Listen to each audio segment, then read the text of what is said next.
I hate to disappoint you. I can't live up to that. But there is a deeper reason I will disappoint you. I'm not Peter Kreeft. I only look like Peter Kreeft. I am really Screwtape, C.S. Lewis's famous senior demon from the Screwtape Letters. I look like a human being, don't I? My disguise is pretty good. My business is to give advice to Wormwood, my junior associate and student, about how to win the culture war. So if you're overhearing this, this is how you can lose the culture war. So my topic is not how to win the culture war, it's how to lose it. Especially, I'm going to tell Wormwood how to tempt the Catholic Church, which is the only thing that stands in the way of the total collapse of Western civilization, into a swirl of garbage down the drain. I suppose I should remind you that it might be a little confusing for you to try to follow my line of thinking as Screwtape, because for you, everything will be upside down. For instance, whenever I refer to the being you call God, I use the name the enemy. So maybe you should stand on your head while you listen to this lecture, at least mentally. Ah, Wormwood, my sweetly bitter, beautifully ugly, and virtuously vicious demon. I give you today, from my superior and successful demonic wisdom, 7 basic ideas which you must keep planting in the unconscious minds of American Catholics, especially their theologians and their bishops.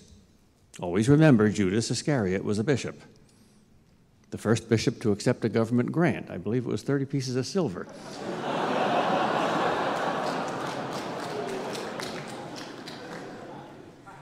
They've upped the ante nowadays, though. So that they can continue to lose the culture wars that they have been losing quite spectacularly for the last 5 decades. The 7 ideas are, in a single word each: 1, politicizing their faith. Secondly, prattling continuous happy talk, even as they swirl down the drain. Thirdly, the worship of organization and treating religion as a business. 4, the worship of fads and fashions, the worship of the new, or neo-worship. 5, the abolition of excellence and the worship of egalitarianism, especially sexual egalitarianism. 6, the worship of mammon, consumerism, worldliness, materialism, or yuppiedom. And 7, turning sanctity into spirituality. Now, you can remember these 7 ideas by the acronym PHONEYS, P-H-O-N-E-Y-S,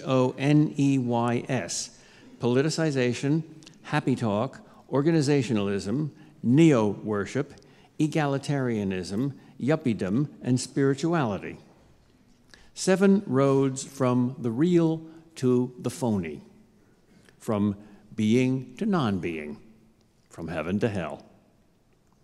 The whole strategy of hell, of course, is to get these human souls out of the real, the authentic, the true, and into the unreal, the phony, the false. Our enemy is being itself, for that is ultimately what God is: perfect, infinite, unlimited being.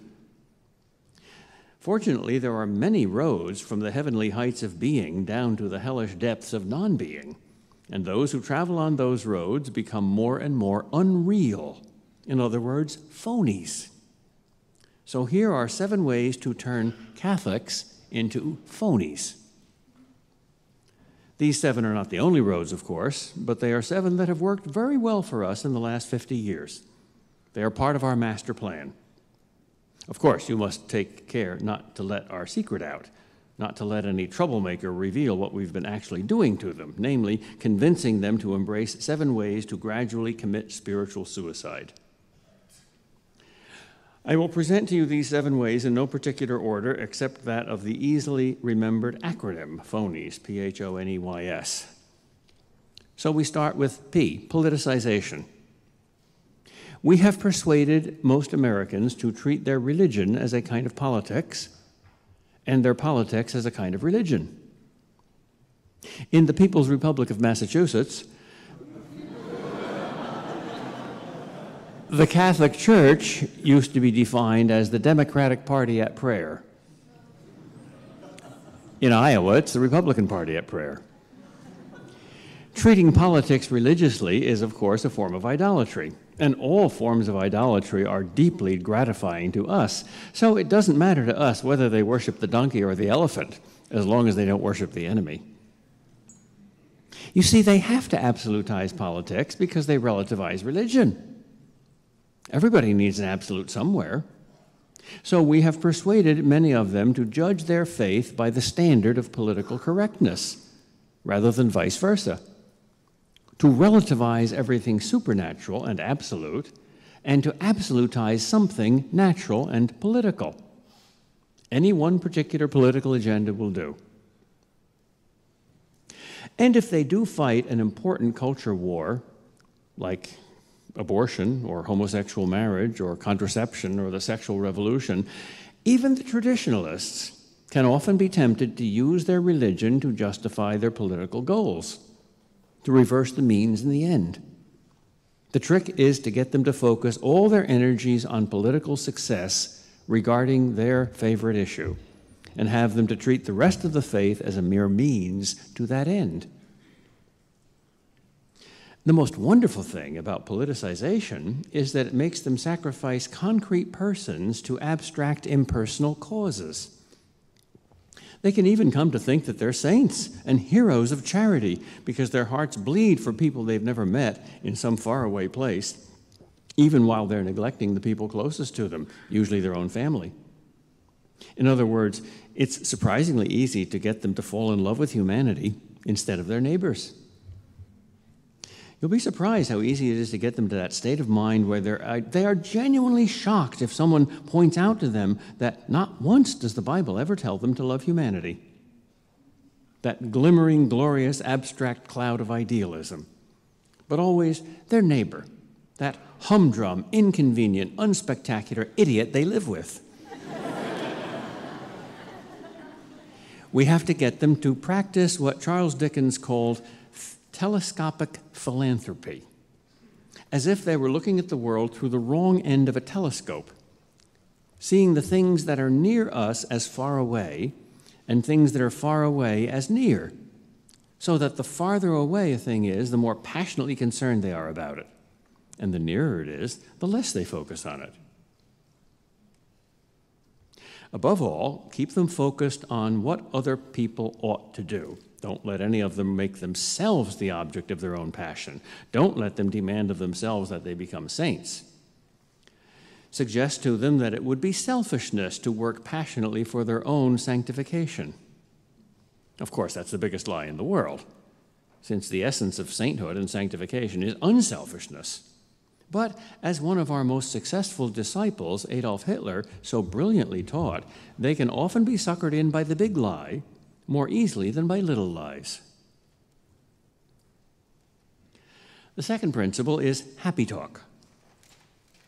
Let them always talk up the achievements, the successes, the progress that the church has made in the last 50 years. Insist that the church in America is healthy, even though the statistics are devastating. Keep them at this relentlessly, nose to the grindstone, 24/7, especially the bishops. Keep that bland smile on their faces. Make them forget that they're supposed to be prophets. And if they remember, make them think that it's socially profitable to be a prophet. Of course, that's another really obvious big lie. That's what makes it so delightful to us. Keep the laity ignorant of the facts if you can. And if you can't keep the facts out of their minds, well, let's at least keep the facts out of their wills, so that even though their minds are not ignorant, their wills will ignore the cultural abomination of desolation that has removed half of the church's priests, 2/3 of its nuns, 9/10 of its children's theological knowledge, belief in the real presence among 70% of Catholics, decreased mass attendance from 75% to 25%, confession even more, and destroyed Catholic families at the same rate as non-Catholic families. since Catholics in America abort, contracept, sodomize, fornicate, divorce, and sexually abuse at almost exactly the same rate as non-Catholics, and thus contribute to the gradual suicide of their society through the attack on its single most fundamental foundation, the family. Amid this devastation, keep them happy-talking. Keep them saying peace, peace, when there is no peace, exactly like those false prophets in the Bible. Keep them pretending that the battlefield they live on is really a playground, and that those bullets are really butterflies, and those landmines are really the yellow brick road to the land of Oz, as they blandly celebrate themselves in songs about how they, not God, are building the city of God. In an orgy of universal tolerance and non-judgmentalism. In other words, persuade them to be spiritual chamberlains at Munich. Make them ignore their own scripture's most obvious and all-pervasive theme of spiritual warfare. That will give us, their real enemies, the tremendous military advantage of surprise when they ignore or deny our very existence. Let them define the church militant as, "Here comes everybody," or Mr. Rogers' Neighborhood. Boy, will they be surprised when they meet us. A third principle is organizationalism. The church must be seen as an organization, not an organism, as an earthly business, not a supernatural mystery. They must be persuaded to worry about programs and committees and numbers, and of course, success. They must reverse Mother Teresa's most famous maxim about God not putting them into this world to be successful, but to be faithful. They must work for success, not sanctity, to fear failure, not sin. To that end, they must treat the church as a business, without asking what the business is for, so that they can keep busy turning the wheels and gears of the organization. Keep them at the slavery of constant activism, like Martha, and make them think this is the essence of charity. Never let them fall into the countercultural idea of Mary, who sat at the feet of Jesus and listened. What a dangerous thing to do. I see that one of them has written something about St. Catherine of Siena on this issue, a very dangerous saint. He says, "I am fundamentally at peace in spite of the disturbed and disturbing position of the Catholic Church in the world today. St. Catherine of Siena is a great hero of mine. I am not justifying a withdrawal into the inactivity of sentimentalism, far from it.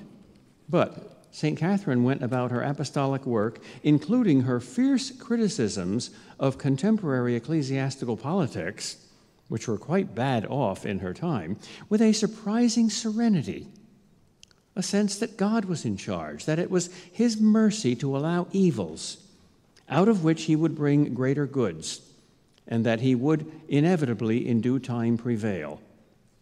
What she saw most basically of all is that his kingdom prevails more through prayer and suffering than through human activity and the all too human mode of attack.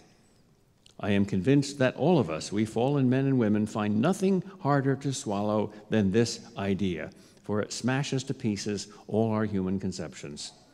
We love to talk and especially to complain. But look at Jesus. For 30 years, he remained an unknown carpenter who did not engage the corruption of the Jewish leaders. He did not rush to begin the work of salvation, for which the universe had been groaning in bondage age after age. In his mere 3 years of public ministry, though he taught at length, yet as often as not he remained silent. And in the dramatic culmination of his redeeming work, he spoke not a word, but suffered. Our busy routine often seems to include plenty of time for the launching of complaints, like ships in a naval battle, the fashioning of critiques to fit today's public figures, the cultivation of anxiety almost as a fine art. Let us not forget to make time, I would say more and more time, for humble, heartfelt, meek, and generous prayer for the Church, for all her members, beginning with the gloriously reigning Pope and going all the way down to the 3 most annoying parishioners you have to deal with each week. Or the priest who has most injured or ignored you, or whatever it is that bothers you the most, putting your virtues and your faith to the test. We may even find that after a time we are praying a lot more. I think this will do far more to promote a real and lasting reform of the church than any amount of activism of the usual sort. St. Catherine prays in one of her famous prayers, "O gentle divine love, you saw the need of the Holy Church and its remedy, and you gave it to her, that is, the prayer of your servants." That's dangerous stuff. We shouldn't let that get out.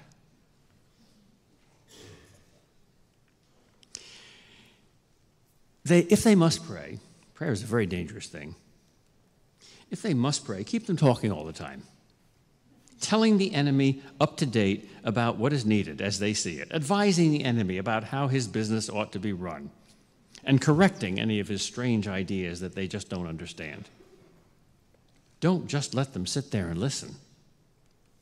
Fortunately, we've arranged it so that it is very difficult to find any literal silence anywhere in their lives anymore.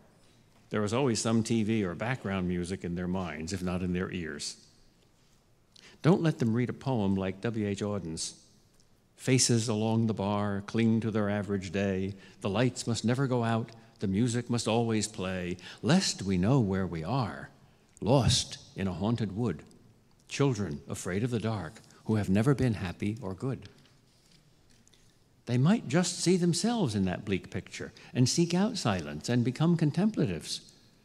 That's one of the most socially dangerous things they could possibly do, simply practicing the presence of the enemy, simply adoring him, simply letting his mind and will flow mysteriously into theirs and form them. That's what that other Mary did with her fiat, and the result was disastrous. Don't let them believe that that was meant to continue. The fourth principle, which I call neo-worship, the worship of the new, the fashionable, substituting new for true, and telling the truth with the clock. This gives us a lot of enjoyment. It's so silly.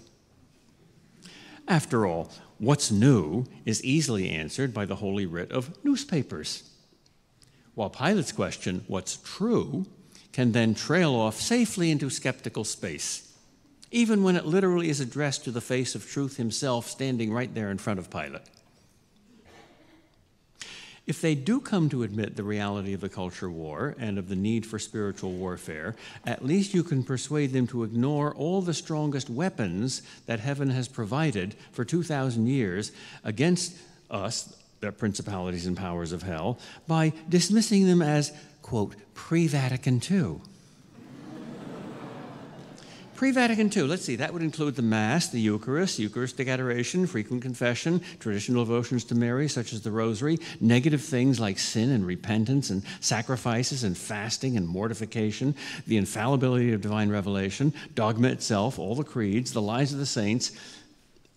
All of those are pre-Vatican II. Jesus Christ is pre-Vatican II.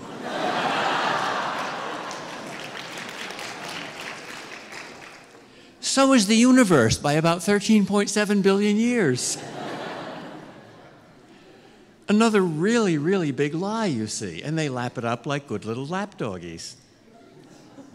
Of course, the real Vatican II continually referred to and based everything it said on pre-Vatican II things.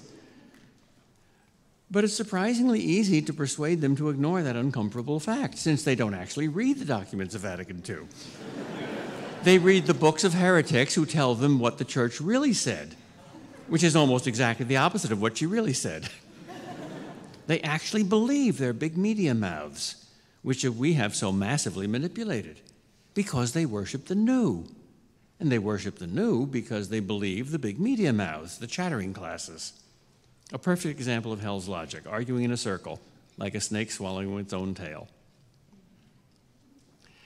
Fifth, have them believe that egalitarianism is the highest wisdom everywhere, even regarding the thing that they are the most concerned about, namely sex.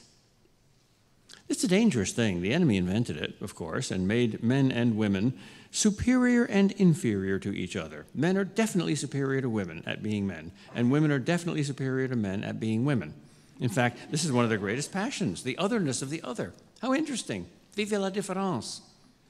But we have contrived to label this invention of the enemies sexism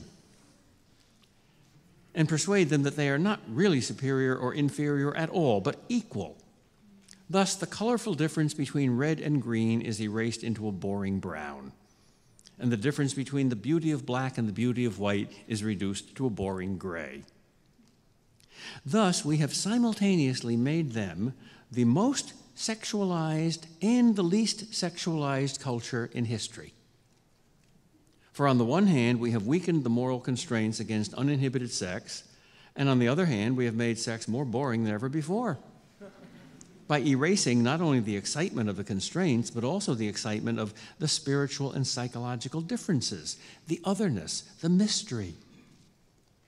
And we have persuaded them to label any questioning of this new unisexist orthodoxy as male chauvinist piggery, or at least injustice, since we have reduced justice to equality. Of course, that's another obvious big lie, for it's just as unjust to treat unequals equally as it is to treat equals unequally. But they love to believe these big lies. Because of this confusion about justice, we have succeeded in making most Catholics, especially many bishops and theologians, to feel intimidated by those who hate them the most, namely the hard, angry so-called feminists. Of course, this is another big lie. Calling these people feminists is like calling cannibals chefs.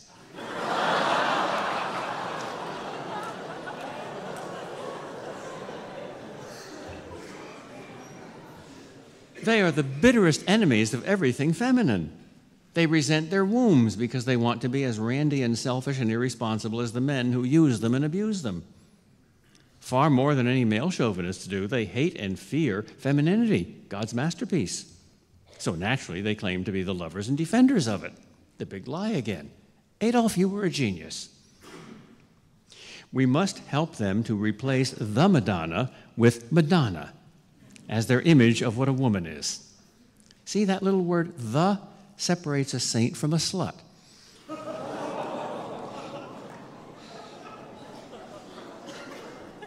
Replacing the Virgin Mother with the anti-virgin anti-mother is the first step towards replacing Christ with Antichrist. Persuade them to treat Mary as a soft, sugary, sweet, fragile, harmless object of devotion for little old ladies and little old men. Don't let them see her as God's greatest and most formidable weapon against our Father below, the new Eve who reversed the sin of the first Eve and whose seed crushed the head of the serpent, our Father below. Don't let what happened in Mexico 5 centuries ago happen again. Keep those Aztecs in power. Americans, by the way, now sacrifice 1 out of every 4 of their unborn children to the Lord of Death, exactly as the Aztecs did to 1 out of every 4 of their born children. Don't let a spiritual Cortez arise to put a stop to that and pave the way for another Guadalupe miracle. And by the way, be sure you persuade married men not to listen seriously to their own wives, who speak in the name of nature, earth, instinct, family, tradition, common sense, and true practicality. Persuade the men that they know what's really important. After all, they live in the real world. The world of business reports, growth graphs, computer chips, numbers, ideologies, money, war, and political power games. Don't let them see that a woman is the most powerful thing in the world, because from her womb issues the thing that is greater than the universe, a person with an immortal soul, joined into one being with a mortal body, of infinite value and destined for infinite and eternal joy. Don't let them see a woman that way, as the enemy does. Make them see a woman either as an object of sexual play for a man, or as an inferior man, a soft man, a mistake of nature that demands to be corrected, or just another version of man, as the so-called feminists do. A 6th principle is yuppiedom, or hedonism. Make them all shoppers instead of saints. Soft, spoiled, self-indulgent consumerists, utterly addicted to the comforts of this world, and utterly unwilling and eventually unable to practice sacrifice and embrace suffering. In other words, continue to undermine the two virtues that are absolutely necessary in order to practice any other virtue at all, namely courage and self-control. Give them Christ without the cross. The Muslims embrace the cross without Christ. That's why they're winning the world from Christians who are embracing Christ without the cross. Of course, Christ with the cross will conquer everything, but Christ without the cross will never conquer the cross without Christ. Look what's happening in Europe. For those who have Christ without the cross don't have the real Christ at all. They have a yuppie revision of their own devising. So don't let them learn any lessons from the Muslims. Have them demonize all Muslims as terrorists and sneer at them as fundamentalists. It's their new F word. Let them feel superior about their not feeling superior. Let them feel intolerant about not tolerating the intolerant, judgmental about not being judgmental, and absolute about their cultural relativism. Have them fear the Muslims, their honest enemies without, much more than their own Judas Iscariots, their dishonest enemies within, the secularists and relativists who have corrupted the church. They can be persuaded to do this because they are yuppies, because they worship themselves and their own comfort. They are the most polytheistic society in history. America worships 300 million gods. Persuade them to be everything Muslims are not. If Muslims are strong, Christians must be weak, but have them call this compassion. If Muslims are faithful, Christians must be faithless, but have them call this sophistication and maturity and nuancing, and have them call fidelity fanaticism. If Muslims are unselfish and willing to sacrifice personal and present gratifications by having large families, teach Christians to be self-indulgent and self-centered and childless. That way, the Muslims can take over Christian civilization without shedding a drop of blood, because they will produce more and more of the two most powerful weapons in the world, mothers and children. Seventh, be sure they fall in love with spirituality instead of religion. Be sure they spiritualize and psychologize everything, even the sacraments, even the incarnation and the resurrection. Keep them on the road to Gnosticism, the worship of spirituality instead of God. Spirituality, of course, is our religion, after all. The most evil being in all reality is a pure spirit, our Father below. All matter, on the other hand, is good because it was created by the enemy, who continues his incarnation in it through material sacraments.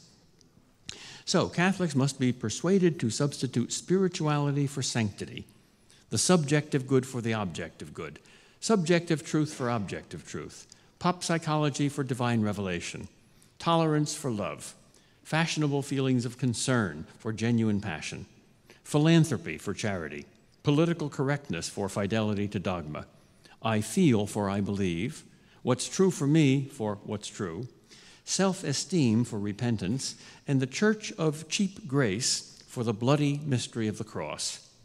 Give them a church in which a bloodless God saves a sinless man from nastiness to niceness, not from hell to heaven. Of course, we mustn't let them be moral absolutists. Persuade them that the very worst thing in the world is not sin or damnation, but fanaticism. Don't let them remember that all the saints in history were moral absolutists. Make them fall in love with niceness, not saintliness. Remind them that saints, unlike pop psychologists, make trouble. That saints are always countercultural in every culture until the culture of heaven, and that's a very dangerous thing. Make them feel ashamed of being different. Make them aspire not to superiority, but sameness, not to excellence, but egalitarianism. Then they will be innocuous and harmless, for no one will buy a product that advertises itself this way. Coke is not one more the real thing than Pepsi. Please don't think we're claiming that Hertz gives you a better deal than Avis. Get them to believe that the only sin is making someone upset. Anyone except the enemy. Replace the fear of God with the fear of man. Make them believe that Jesus promised them that the world would love them. Actually, he did say that. He said that the world would love them. just as it loved him, contrive to have them miss that irony and forget that the world loved him so much that it murdered him. By the way, be sure they don't see that dangerous movie of Mel's about that murder. Inoculate them against that by calling it names like sadistic and primitive and simplistic. If they must see it, don't let them see it alone. The more you persuade them of these things, the more phony they will become. The persuasion must take place unconsciously, of course, not by any attempt at rational persuasion. These ideas make no sense at all in the light of day. So your very first strategic rule must be to dim the lights.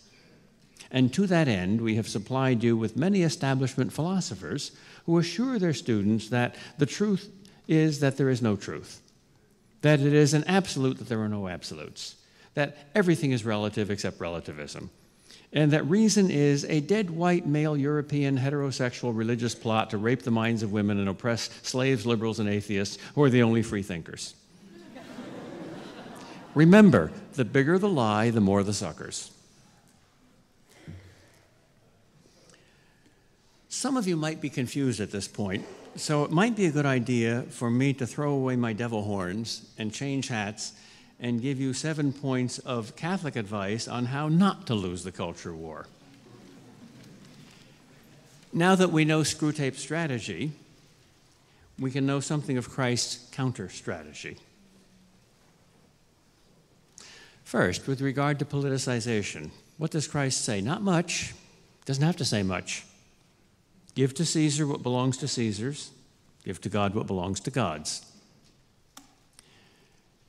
The Catholic English philosopher Elizabeth Anscombe's teenage daughter was protesting abortion in London, and she was hauled into court because she was inside the bubble. And the judge lectured her. She refused to have a lawyer defend her. She defended herself. And the judge said, your own scripture tells you to render to Caesar what belongs to Caesar's. And she replied, the bodies of our unborn children do not belong to Caesar.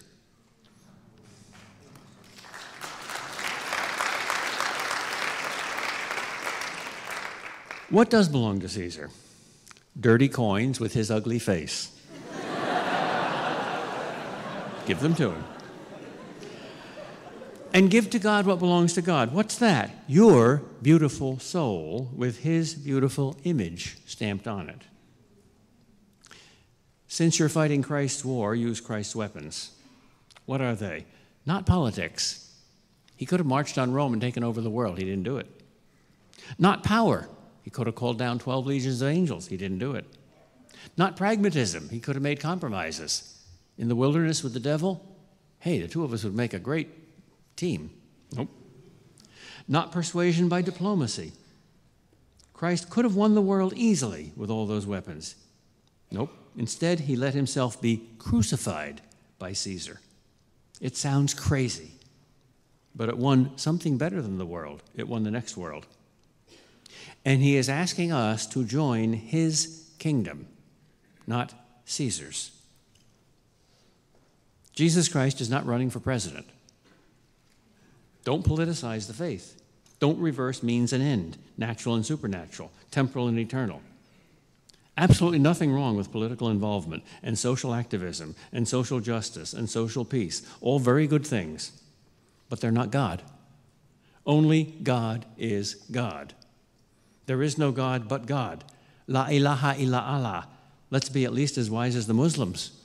Let's remind ourselves of the first and greatest commandment at least 5 times a day, as they do. Of course, they've forgotten the whole thing about Caesar. What were Christ's weapons, if not politics? Only 2. Truth and love.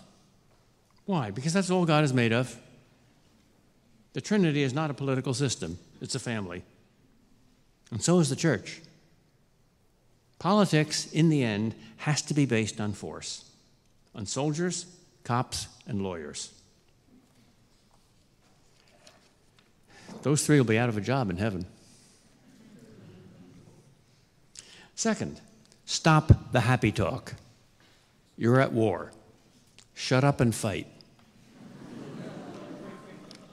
Or preach the gospel, use words when necessary. Fight with words too. But fight with verve and joy and gladness, because this war against the principalities and powers of wickedness in high places is the one absolutely just and therefore absolutely beautiful war in the universe. Hold your head high. It is a glorious war. If you can't believe that a war can ever be glorious, reread St. Paul. Reread Tolkien. You're in that book. Real life is in that book. That's not myth, that's truth. Third, don't be an organization man or an organization woman. If you are a Catholic, you are part of an organism, not part of an organization. When Jesus comes to your house, be Mary instead of Martha. Stop cleaning the house and clean your mind instead by setting it in front of him. What will happen then? Something very dangerous. The same thing that happened to all the saints. You will not be left alone. You will be shaken, shook, and shattered, and then put together again, probably very quietly. And don't be a Martha when you pray either. Be a contemplative, no matter how hard it is. Practice the presence of God. That's the essence of prayer, because that's the essence of reality and sanity. Don't be phony, be real, be sane, live in the real world. The real world is the world where God is the origin, center, meaning, and end of all things, and is totally present.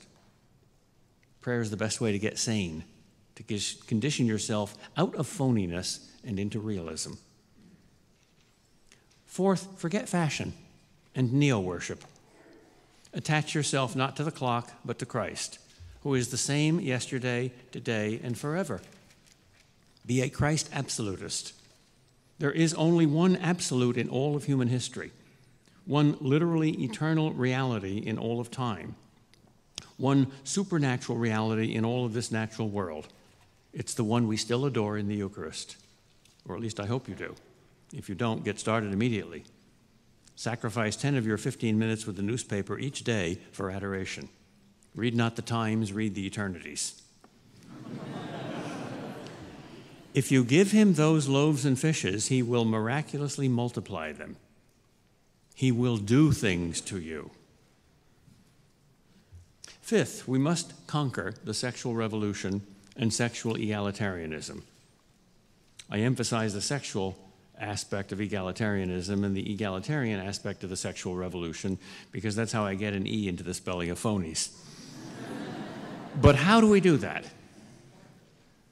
Well, I suggest an approach which may seem roundabout at first, but I think is really foundational because it unearths the foundations, the causes. The origin of the moral relativism that justifies the sexual revolution is not intellectual, it's moral. We are not confused about moral absolutes. We are afraid of moral absolutes. Our moral relativism is almost wholly sexual. Nobody defends nuclear war or insider trading or oil spills or even smoking. But if it has anything to do with sex, it's justified, sanctified, and glorified, even if it's murder. Here are two examples of murder justified in the name of sex. One is divorce. Divorce is a form of suicide, and suicide is a form of murder. Divorce is a form of suicide because it's the suicide of the one flesh that was created by marriage. The basic unit of any society is the family. Suppose there was a society in which half of its citizens committed suicide. What a desperately sick society.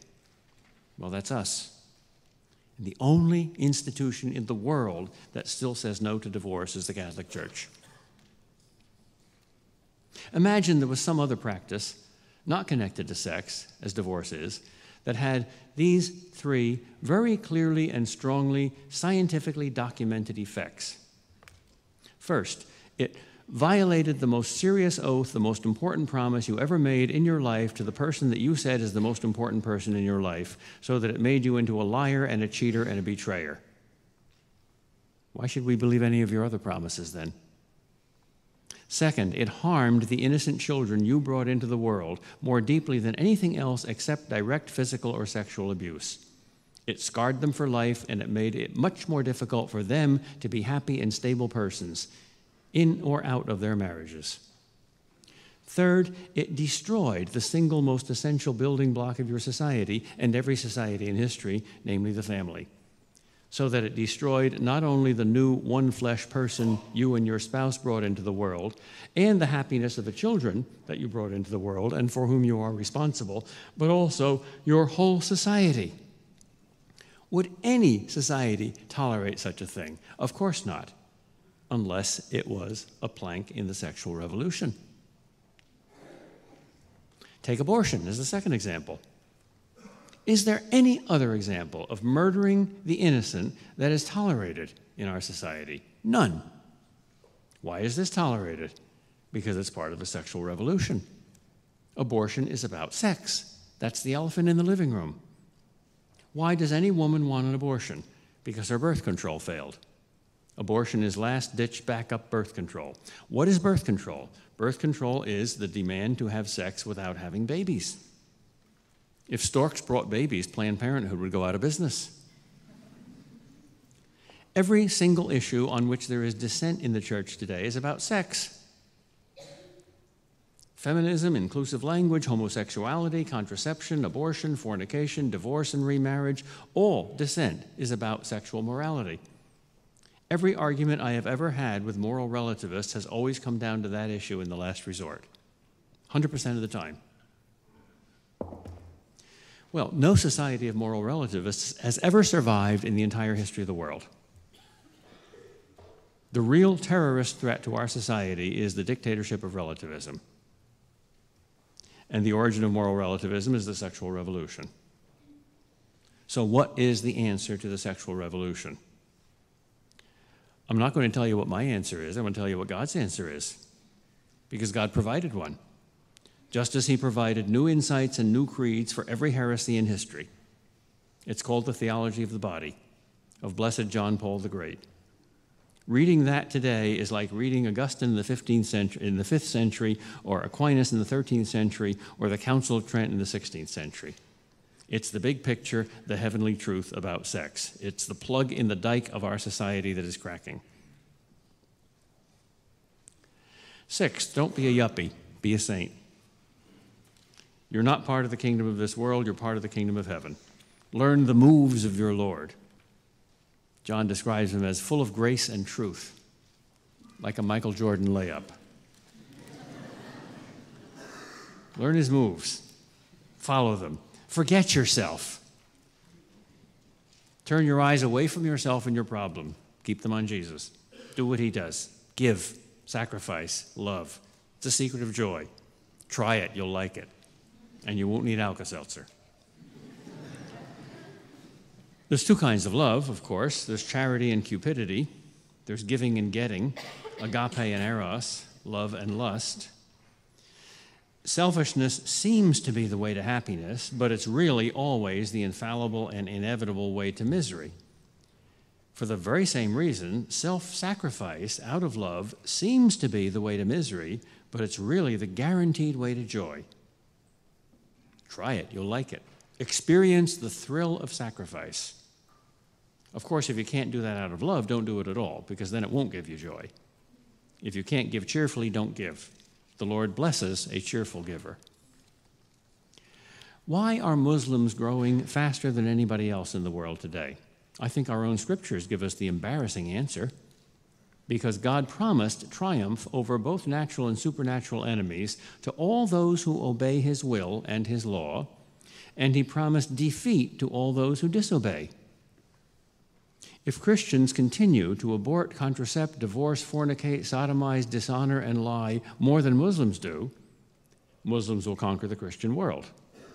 Of course, they murder a little more often than we do. No, they don't. How many terrorist murders have there been in the last year? Oh, a couple hundred, couple thousand? How many abortions have there been in our society in the last year? 1 million? Oops. Big oops. Short act of contrition. The competition with Islam is not about oil or about money or about political power or even about terrorism or even about nuclear bombs. The deepest competition with Islam is about saints. The religion with the most saints will win the world. That always happens. That's how we won it once. And that's how we lost it. and that's how we must win it again. The way to become a saint is very easy to understand and very hard to do. It's simply to give God absolutely everything. T.S. Eliot defined being a Christian as, quote, a condition of complete simplicity costing not less than everything. Everything. Start with the mind, because all that we are is made of our thoughts. Sow a thought, reap an act. Sow an act, reap a habit. Sow a habit, reap a character. Sow a character, reap a destiny. So St. Paul tells us to take every thought captive to Christ. That's where it starts. Seventh, don't be spiritual, be saintly. Understand who our real enemy is, evil spirits. Not just psychological miseries or maladjustments, not just false ideologies or philosophies. And the colonies of our enemy in our own souls are our own sins. Those are our two enemies, devils and sins. Every sin is a drop of blood drained like Dracula from the mystical body of Christ. Every act of love is a drink of cold water given to every thirsty soul in that body. There are no victimless crimes. We help or harm the spiritual health of every single soul in that body, that is, every single person in the world, by every single thought and choice that we ever make. The salvation of all is dependent on the sanctity of each. The more you love your neighbor, the more likely it is you will see him in heaven. So simply put, be real. Don't be a phony. Be a saint. It's the only way to win, the only war worth winning.